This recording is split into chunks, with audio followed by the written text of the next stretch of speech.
जय हिंद। आप सभी का स्वागत है दिल्ली पुलिस के मॉक टेस्ट नंबर 2 पर। जैसा कि दिल्ली पुलिस कांस्टेबल में एग्जाम में मैथ के क्वेश्चन आ रहे हैं, उसी आधार पर आपको क्वेश्चन यहाँ सॉल्व कराए जाएंगे। चलिए हम लोग देखते हैं पहले प्रश्न पर। पहला प्रश्न जो है आपका दिल्ली पुलिस में आपके एरिया और वॉल्यूम से काफी क्वेश्चन पूछे जा रहे हैं, जिसमें पिरामिड और प्रिज्म की क्वेश्चन आपसे पूछे जाते हैं। तो यहाँ पर एक पिरामिड का क्वेश्चन है कि आधार 6 सेंटीमीटर भुजा वाला एक समषटभुज है और पिरामिड की ऊर्ध्वाधर ऊंचाई 9 सेंटीमीटर है, तो पिरामिड का आयतन ज्ञात करें। देखिए, जब भी आप पिरामिड की बात चेक करते हैं तो पिरामिड के लिए आप याद रखेंगे, अगर आप शंकु के फॉर्मूले याद रखेंगे तो आप पिरामिड की वैल्यू निकाल सकते हैं। किसकी? पिरामिड की। तो हम शंकु के आयतन से पिरामिड का आयतन निकालेंगे। तो यहाँ आयतन पूछा है, तो शंकु का आयतन होता है 1/3 पाई आर स्क्वायर एच। तो देखो 1/3, तो इसलिए पिरामिड का आयतन जो होगा 1/3, तो पाई आर स्क्वायर जो शब्द होता है वो शंकु के आधार का क्षेत्रफल होता है, क्योंकि शंकु का जो आधार होता है क्या होता है? वृत्त। तो शंकु का आधार क्या होता है? एक वृत्त। तो वृत्त का क्षेत्रफल क्या होता है? पाई आर स्क्वायर। तो ये हो जाएगा आधार का क्षेत्रफल। तो पिरामिड का अगर आयतन निकालना है तो हमें आधार का क्षेत्रफल और गुणे ऊंचाई। क्लियर? अगर पिरामिड के आयतन का अगर फॉर्मूला याद रखना है तो 1/3 आधार गुणे आधार का क्षेत्रफल गुणे ऊंचाई। अब यहाँ पर देखते हैं हमारा जो पिरामिड है, वो पिरामिड का जो आयतन है, सॉरी आधार है, वो एक क्या है? समषटभुज है। यानी हमारा जो आधार है वो एक समषटभुज है। तो समषटभुज है, तो षटभुज का आप क्षेत्रफल याद रखेंगे। तो समषटभुज का जो क्षेत्रफल होता है वो होता है आपका 6√3/4 ए स्क्वायर। तो आप याद रखेंगे समषटभुज का जो क्षेत्रफल होता है 6√3/4 ए स्क्वायर। क्लियर? तो जहां पर हमें आधार की भुजा दे रखी है कितनी? 6, यानी समषटभुज की भुजा कितनी दे रखी है? 6। तो ए बराबर आपको कितना दे रखा है? 6। तो यहाँ सोल्व करेंगे तो 6 गुणे √3/4 ए स्क्वायर। जहाँ ए कितना है? 6। तो 6 का वर्ग कितना हो जाएगा? 36। तो यहाँ सोल्व करते हैं, 4 से 36 सोल्व करेंगे तो 9 बार कट जाएगा। 9 में 6 गुणा करेंगे कितना? 54। तो 54√3 सेंटीमीटर स्क्वायर। ये जो आया आपका समषटभुज का क्षेत्रफल है, जो कि पिरामिड का क्या है? आधार। और हमें यहाँ ऊंचाई दे रखी कितनी? ऊंचाई दे रखी है आपको 9। तो हम लोग डायरेक्ट फॉर्म में रख सकते हैं कि 1/3 आधार का क्षेत्रफल। तो आधार का क्षेत्रफल कितना आया? 54√3। 54√3 डायरेक्ट यहाँ रख देंगे और गुणे ऊंचाई जो है कितनी है? 9 है, तो गुणे 9। सॉल्व करते हैं तो 3 से 9 काटेंगे, 3 बार कैंसिल हो जाएंगे। 54 में 3 गुणा करेंगे, 3 चौको 12, 3 पंचे 15 और 1 कितना? 16। तो 162√3 घन सेंटीमीटर आपका आंसर होगा। तो इस सवाल में जो आंसर दिया गया है, तो ऑप्शन नंबर आपका यहाँ पर बी आपका आंसर करेक्ट हो जाएगा। क्लियर? तो ये पिरामिड का क्वेश्चन था। तो आपके दिल्ली पुलिस एग्जाम में प्रिज्म और पिरामिड से 1-2 क्वेश्चन आ रहे हैं। तो चलिएगा, अब हम लोग चलते एक और नेक्स्ट प्रश्न पर। तो यहाँ पर आपको शंकु से एक क्वेश्चन लिया गया है कि दो शंकु की त्रिज्याओं का अनुपात 2:5 है और उनके आयतनों का अनुपात 3:5 है, तो उनकी ऊंचाइयों का अनुपात ज्ञात करें। जब भी इस टाइप के सवाल दिखते हैं तो आप याद रखेंगे शंकु की त्रिज्याओं का अनुपात दिया है यहाँ पर और उनके आयतन का अनुपात। देखिए ध्यान से, पहले लिख लेंगे हम लोग आयतन। तो उनके आयतन का अनुपात दिया है 3:5। क्लियर? 3:5। और उनकी त्रिज्याओं का जो अनुपात दिया है, त्रिज्याओं का अनुपात दिया कितना? तो त्रिज्याओं का अनुपात दिया आपको 2:5। तो त्रिज्याओं का अनुपात कितना? 2:5। और आपसे ऊंचाइयों का अनुपात पूछा है। किसका पूछा है? ऊंचाइयों का अनुपात पूछा है। जब भी आप इस टाइप के सवाल देखते हैं तो इनको आप डायरेक्ट सॉल्व कर सकते हैं। तो आपको याद होना चाहिए कि शंकु का जो आयतन होता है 1/3 पाई आर स्क्वायर एच। यहाँ पर पाई आर 1/3 पाई आपका कॉमन है, तो आर स्क्वायर इंटू एच। अगर हम डायरेक्ट आयतन में त्रिज्या का वर्ग का भाग देते हैं तो डायरेक्ट हम ऊंचाइयों का अनुपात निकाल सकते हैं, क्योंकि यहाँ पर 1/3 पाई जो वैल्यू है वो आपकी कैसी? कांस्टेंट वैल्यू है। तो यहाँ पर हम आर स्क्वायर इंटू एच, यानी आर स्क्वायर इंटू एच, इसका होता है आयतन में अगर हम आर स्क्वायर का भाग देंगे तो डायरेक्ट क्या निकलेगा? ऊंचाई। अगर हम आर स्क्वायर का भाग देंगे तो आर स्क्वायर से आर स्क्वायर कैंसिल हो जाएगा, तो डायरेक्ट हम ऊंचाई निकाल सकते हैं। तो ये बहुत ही आसान तरीके से सॉल्व कर सकते हैं। तो हमारे पास त्रिज्या का अनुपात 2:5 है, तो इनका अगर हम वर्ग कर देंगे तो यहाँ वर्ग करके इनका भाग दे देंगे, तो ये 2 का वर्ग 4 और 5 का वर्ग कितना? 25। तो हम आयतन में त्रिज्या का वर्ग का भाग देंगे तो डायरेक्ट आपकी ऊंचाइयों का अनुपात आ जाएगा। तो 3:4 और ये 5 बटे कितना? 25 हो जाएगा। तो 5 बटे कितना हो जाएगा? 25। तो इनको हम डायरेक्ट सॉल्व कर सकते हैं। तो 5 से काटेंगे, 5 एकम 5 और 5 25। क्लियर? तो यहाँ क्रॉस गुणा करेंगे तो 5 तिया 15 है, तो यहाँ 5 3 15 और 4 एकम 4, तो यहाँ पर 15:4 डायरेक्ट ऊंचाइयों का अनुपात हो जाए। जब भी आप ऐसा सवाल देखें तो आप इसको डायरेक्ट सॉल्व कर सकते हैं फॉर्मूले को अप्लाई करके। चलिएगा, तो इसका आंसर क्या आएगा? 15:4। ऑप्शन नंबर यहाँ पर ए आपका करेक्ट होगा। तो ए आपका आंसर यहाँ करेक्ट होगा। अब हम चलते हैं एक और प्रश्न पर। अगला प्रश्न दिया है, नंबर सिस्टम से है क्वेश्चन। तो देखो इस टाइप के प्रश्न कैसे करेंगे। यदि 6 अंकों की संख्या 5 Z 3 X 4 Y 7 को 7 11 13 से विभाजित करने पर x plus y minus z का मान क्या होगा? तो x plus y minus z का मान ज्ञात करना है। तो संख्या आपके पास क्या है? 5 Z 3 X 4 Y को हमें 7 11 13 से विभाजित करना है। 7 11 और 13 से विभाजित करना है।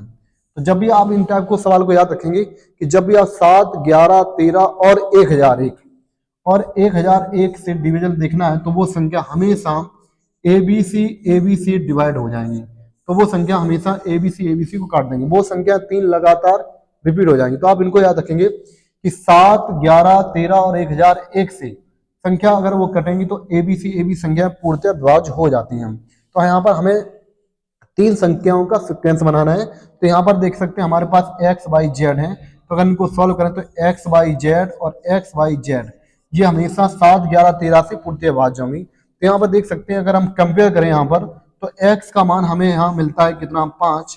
तो x बराबर हो गया 5 और y का z का मान यहाँ कितना मिल रहा है? 3।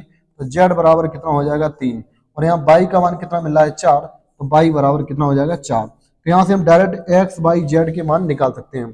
तो यहाँ पर पूछा गया है आपसे कि पूछा गया है x plus y minus z. तो आपसे x plus y minus z का मान पूछा है।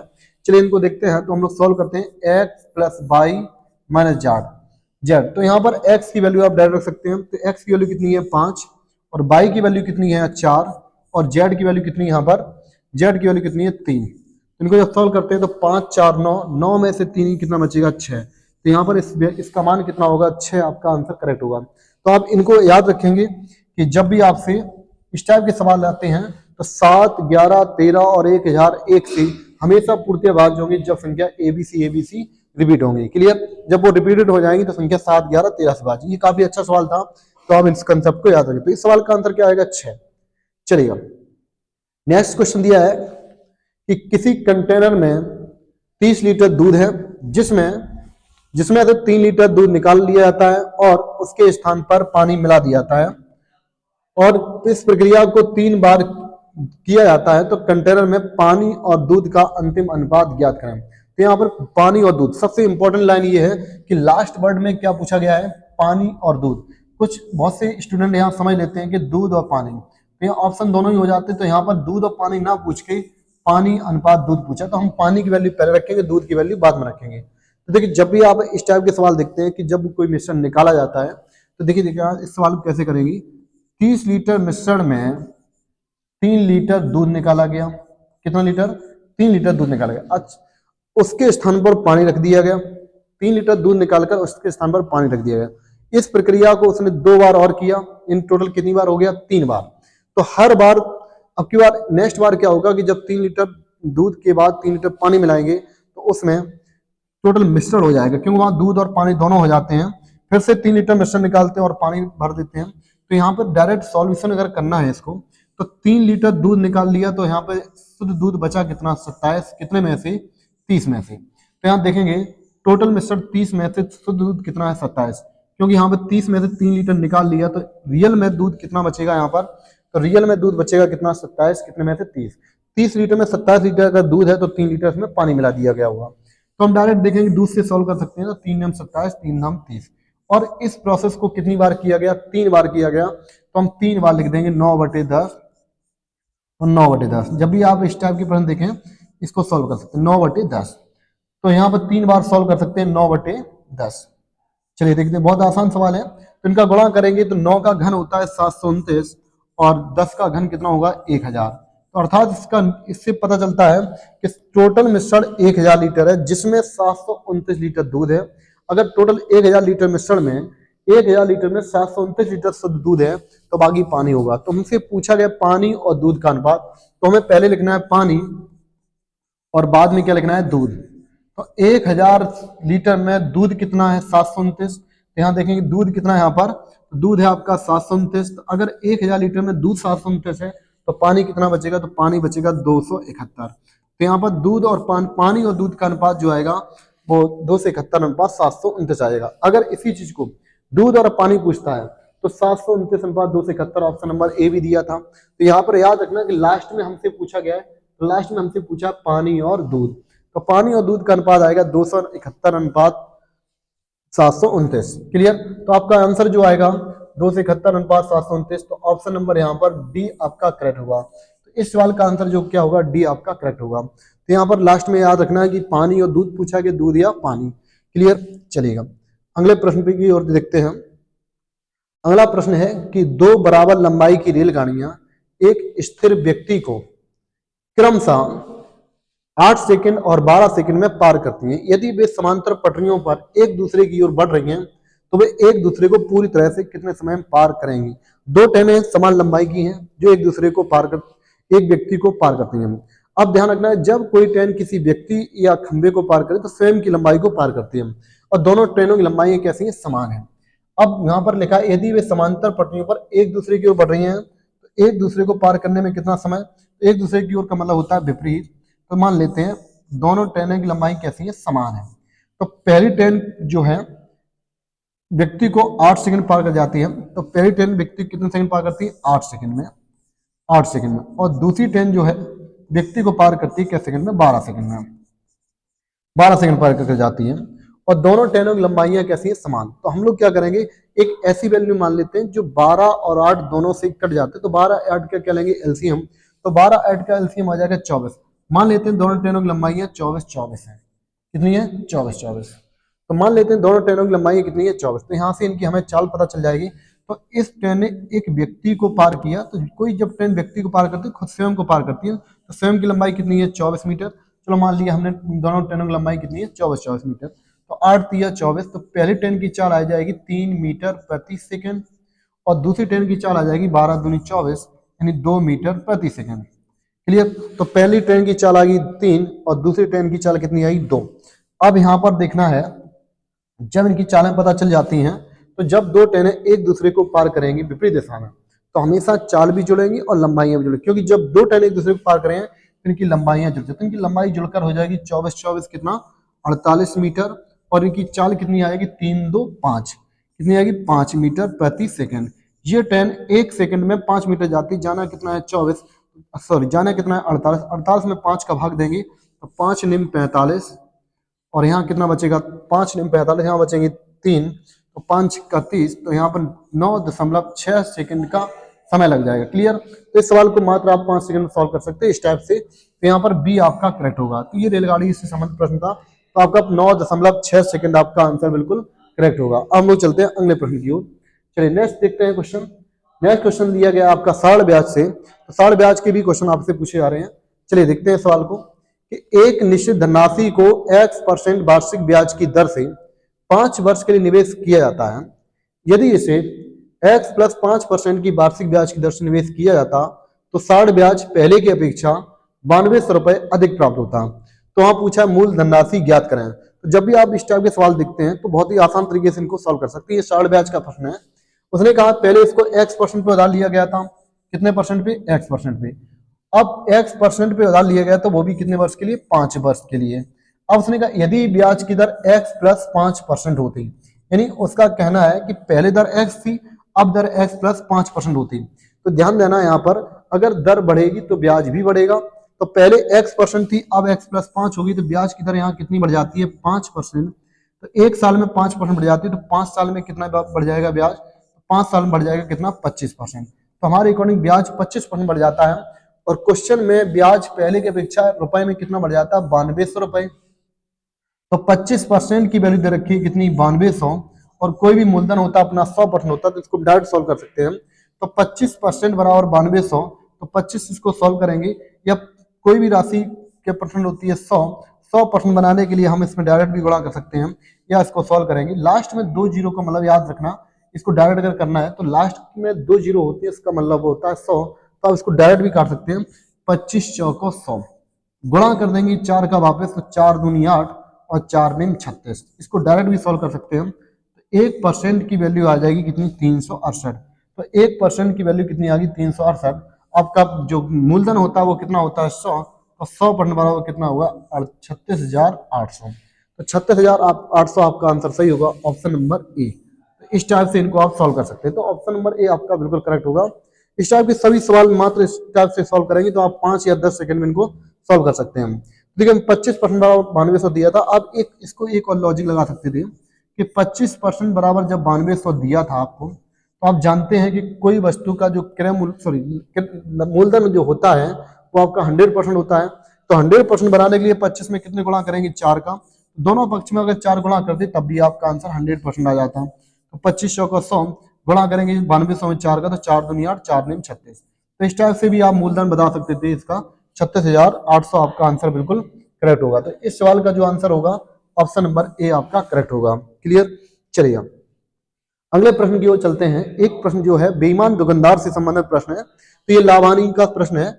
जिन लोगों ने लावानी का चैप्टर अगर कंप्लीट नहीं किया है तो हमने उसको प्ले लिस्ट में डाल रखा है। तो आप उसको जाके वहां पर पूरा लावानी चैप्टर देख सकते हैं, जिसको आपको टाइप बाई टाइप और सीक्वेंस से पढ़ाया गया है। तो ये आपका बेईमान दुकानदार संबंधित है कि एक बेईमान डीलर अपने सामान को 22% की हानि पर बेचने की घोषणा करता है, लेकिन 35% हल्के बाटों का प्रयोग करता है। तो उसे कितने प्रतिशत लाभ या हानि हुई। तो यहाँ पर लाभ या हानि बताना है। तो देखो इस सवाल को आप दो कंडीशन लगा सकते हैं। तो आप इसको रेशियो से भी लगा सकते हैं। तो ये इसको कैसे करते हैं कि एक दुकानदार ने इसको 22% हानि पर बेचने की बात करता है। मान लो उसने कोई चीज 100 में खरीदी हो और 22% हानि पर बेचा होगा, तो निश्चित उसने 78 में बेचा होगा। लेकिन जब वो तौलने के समय की बात करता है तो 35% कम वजन का उपयोग करता है। यानी कोई बाट अगर 100 ग्राम का है, 100 ग्राम की जगह वो 35% के उपयोग करेगा, तो कुल मिला के 65% का उपयोग कर रहा होगा, तो मात्र 65 रुपए का। तो मान लेते हैं अगर वहां पर कोई बाट अगर 100 ग्राम का माना कि 100 ग्राम की बजाय अगर वो 35% हल्के बाट का उपयोग करे तो कुल मिला के कितने ग्राम का देगा, 65 ग्राम। अगर 1000 ग्राम होगा तो 650 ग्राम। मान लो 1000 ग्राम की जगह वो कितने का उपयोग करता है, 650 ग्राम। तो इसको रेशियो मेथड से भी लगा सकते हैं। तो 1000 ग्राम की जगह वो 650 ग्राम का उपयोग करता है, क्योंकि दुकानदार के द्वारा दी गई वस्तु कितनी है, 650 ग्राम, लेकिन रुपए वो पूरे 1 ग्राम के ले रहे हैं। इसको हम रेशियो से लगा सकते हैं इनको सवाल को। चलिए रेशियो को सॉल्व करते हैं हम। 100 से 2 जीरो कैंसिल हो जाती है, यहाँ पर 1 जीरो यहाँ से कैंसिल हो जाएगी। तो यहाँ 65 अनुपात कितना आ जाएगा आपका, हम तो 65 अनुपात आ जाएगा 78। कितना आ जाएगा, 78। तो यहाँ से और सॉल्व कर सकते हैं। तो 13 से जब इनको काटेंगे, जब आप 13 से इसको सॉल्व करेंगे, तो 13 से काटेंगे 5 बार और 13 से काटेंगे 6 बार। तो 5 वाली चीज फिर भी उसने कितने में दी, 6 रुपए में। तो 5 वाली चीज उसने फिर भी 6 रुपए में दी, तो इस कंडीशन में उसको क्या होगा, लाभ। तो 5 वाली चीज 6 में थी तो लाभ कितने का होगा, 1 का लाभ हुआ कितने में से, 5 में से, तो गुणे 100। तो 5 से काटेंगे क्या बार 20। तो इस सवाल का आंसर क्या होगा, 20। तो 20% का आपका लाभ होगा, जो कि ऑप्शन नंबर यहाँ डी आपका करेक्ट होगा। क्लियर। तो इस चीज को आप रेशियो से भी लगा सकते हैं और आप इसको 1000 वैल्यू मान के भी कर सकते हैं। अच्छा 1000 से अगर आपको करना हो तो 1000 ग्राम मान के भी इसको आप सॉल्व कर सकते हैं। देखिए किस टाइप से कि मान लो उसने 1000 ग्राम की चीज 1000 रुपए में खरीदी, उसने कहा 22% हानि पर बेचा होगा, तो 22% हानि पर बेचा होगा, तो 1000 का 22% कितना होगा, 220। उसने 780 रुपए में बेचा होगा। अब उसने कहा 35% हल्के वजन का उपयोग किया होगा, तो 1000 ग्राम की जगह 35% हल्के तो 650 ग्राम का उपयोग किया हुआ। तो आप इनको डायरेक्ट यहाँ से सॉल्व कर सकते हैं। ये 650 वाली चीज फिर भी उसने 780 में दी, इसको रेशियो करेंगे 0 0 कैंसिल। 13 से काटेंगे 5 बार कट जाएगा, 13 से काटेंगे 6 बार। तो डायरेक्ट आप इस टाइप से इनको भी सॉल्व कर सकते हैं। तो 5 से 6 तो 1 रुपया का लाभ हुआ, 5 में से गुणे 100 तो भाग देंगे 5 में 100 20 में, तो 20% का लाभ होगा। तो आप 1000 मान के भी सॉल्व को कर सकते हैं। तो ऑप्शन नंबर यहाँ डी आपका बिल्कुल करेक्ट होगा।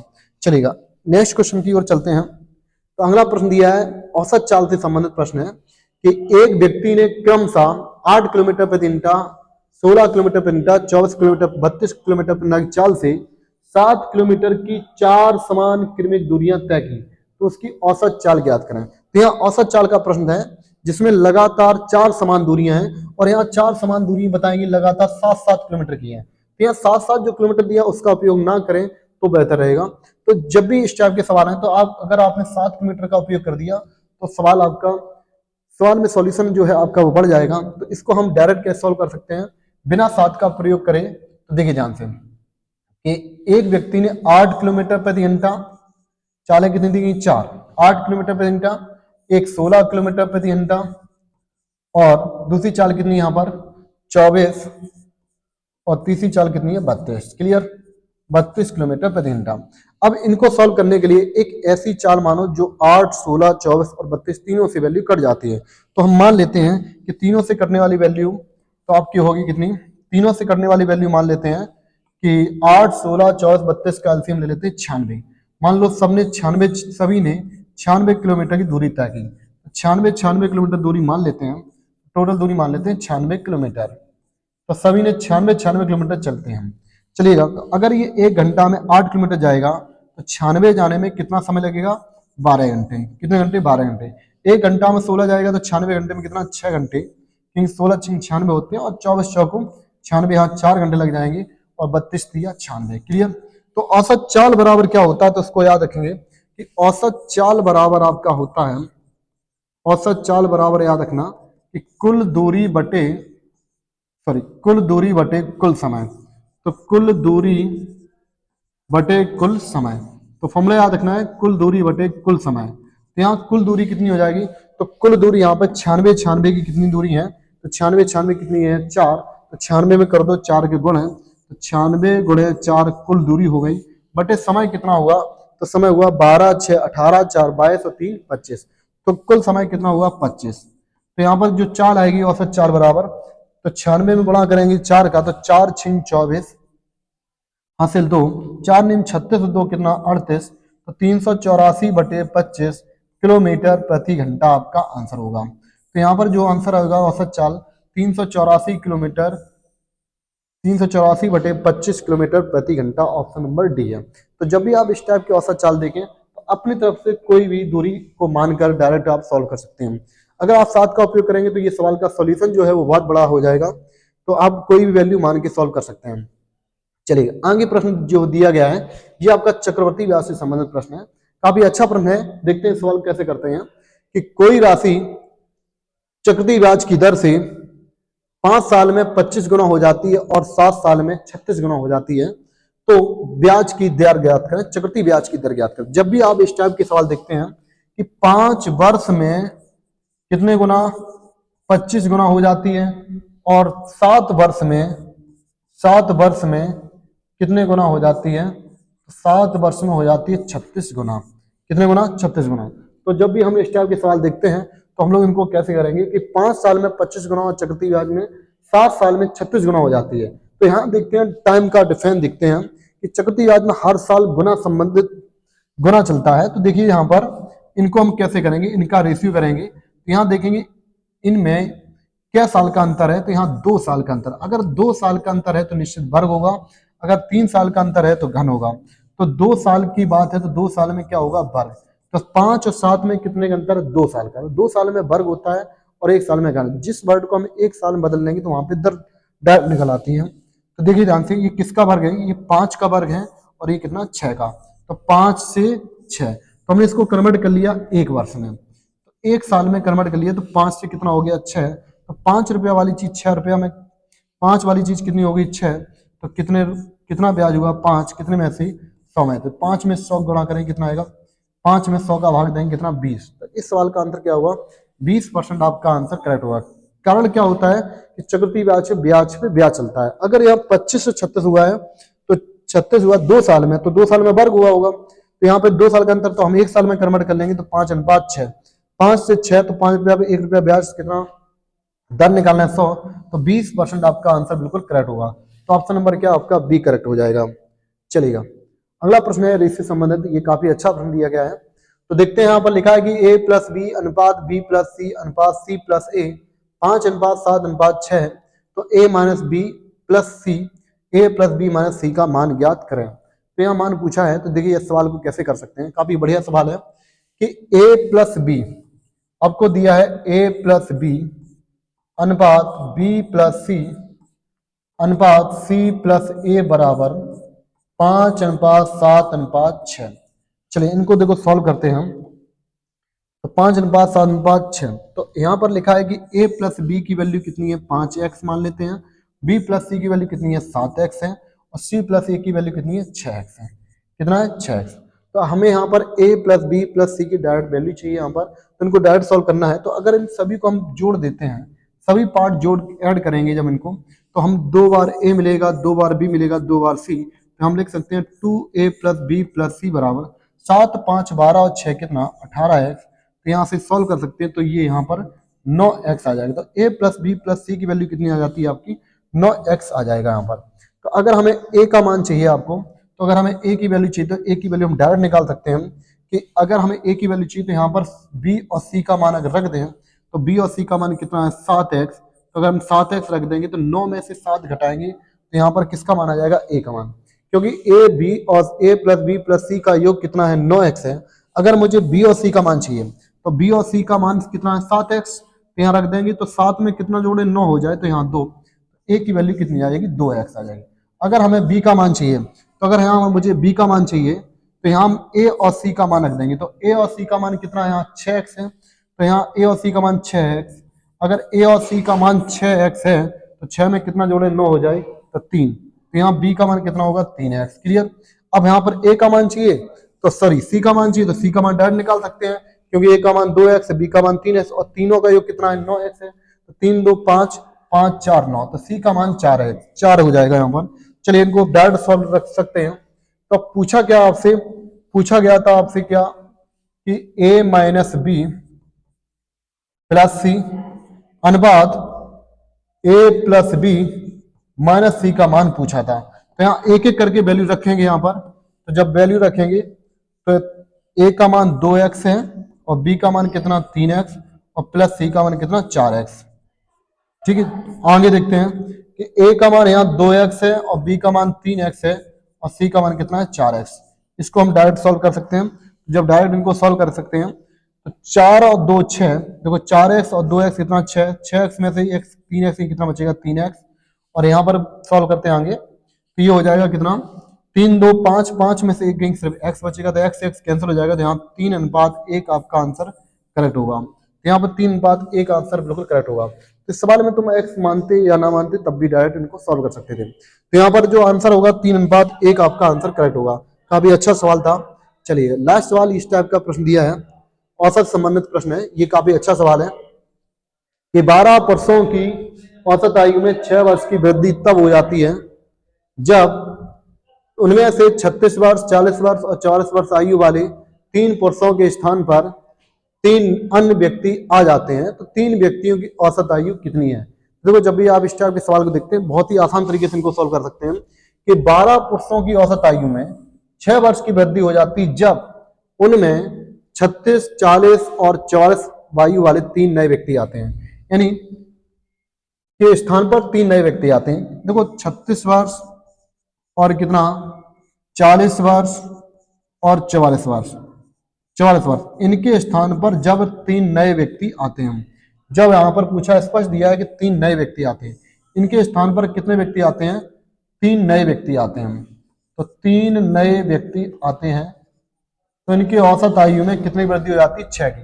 तो 12 पुरुषों में 6 की वृद्धि हो जाती है, तो 12 6 72 वर्ष की वृद्धि हो जाती है। तो 12 6 कितना 72 की वृद्धि हो जाती है। तो 72 वर्ष की वृद्धि होती है। देखो एक साल में एक व्यक्ति 6 वर्ष की वृद्धि होती है, तो 12 लोगों में कितनी वृद्धि 12 6 72।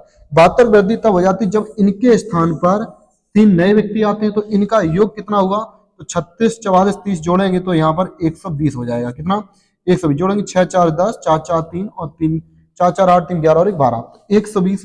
अगर इन व्यक्तियों का योग अगर 120 है तो इनका योग 120 से अधिक होगा। क्यों होगा, अगर इनका योग भी 120 होता, अगर इनका योग 120 होता तो औसत आयु में वृद्धि ना होती। तो वृद्धि कितनी हुई 6 वर्ष की। और ऐसे कितने लोग वृद्धि हुई 12 लोग, तो 12 6 72। तो 72 ऐड कर देंगे, अगर वृद्धि होती तो ऐड करेंगे, अगर यहाँ कमी होती तो 72 घटा देते हैं। तो 12 6 72 की वृद्धि हो जाती है। तो यहाँ पर टोटल इनका जो योग हो जाएगा 192 वर्ष। तो 3 नए जो व्यक्ति आए हैं उनका जो योग है वो 192 वर्ष है। तो हमें औसत चाहिए, तो औसत में क्या होता है पदों का योग, पदों की संख्या। तो 3 नए व्यक्तियों का औसत कितना है 192, तो भाग देते हैं यहाँ पर 3 छंग 18 और यहाँ सॉल्व करते हैं तो 3 चौको 12, तो कितना आएगा 64 वर्ष। तो 3 नए व्यक्तियों की जो औसत आयु होगी वो कितनी होगी 64 वर्ष। 64 वर्ष ऑप्शन दे रखा है, ऑप्शन नंबर कौन सा सी होगा। तो यहाँ पर 64 वर्ष आपका आंसर करेक्ट होगा। अगर यहाँ कमी होती तो 72 यहाँ घटाते। क्लियर, वृद्धि है तो वो वृद्धि औसत में तभी होगी जब इनकी उम्र उनसे ज्यादा होगी। तो नए व्यक्ति की उम्र ज्यादा है, कितनी योग ज्यादा है 72, 72 ऐड किया टोटल 192 आया, तो 3 का भाग दिया कितना 64। तो नए व्यक्ति की औसत आयु कितनी आएगी 64 वर्ष आएगी। क्लियर, तो आज के सेशन में इतना ही था। अगर आपको क्लास अच्छी लगी है तो लाइक एंड सब्सक्राइब जरूर करें। जय हिंद।